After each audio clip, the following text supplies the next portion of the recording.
RRB ने ये सवाल पूछा था 2018 में फाइंड द एरर का, और बहुत ही ट्रिक वाला क्वेश्चन है ये।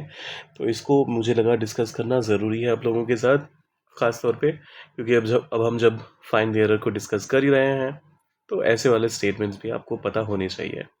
ही has no pencils to write with.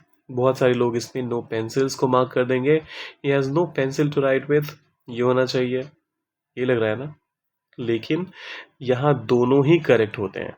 अगर आप पेंसिल कहेंगे तब भी सही है, अगर पेंसिल्स कहेंगे तो भी सही है।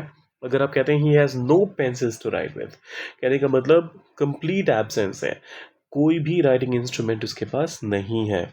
जिस तरीके का भी राइटिंग इंस्ट्रूमेंट होना चाहिए उसके पास वो नहीं है।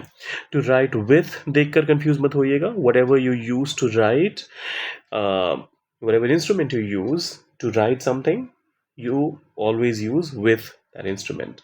So you write with a pencil, you write with a chalk, you write with a pen. तो उस पॉइंट ऑफ व्यू से अगर देखें तो ये वाला पार्ट भी सही है। ओवरऑल सेंटेंस में कोई एरर है ही नहीं, कहने का मतलब है उसके पास लिखने के लिए कोई पेंसिल नहीं है, किसी तरह का कोई जो राइटिंग इंस्ट्रूमेंट होता है वो नहीं है। कोई सवाल है जहन में तो डालिए कमेंट में, और जाने से पहले लाइक शेयर और सब्सक्राइब करके जाइएगा। मिलते हैं जल्दी।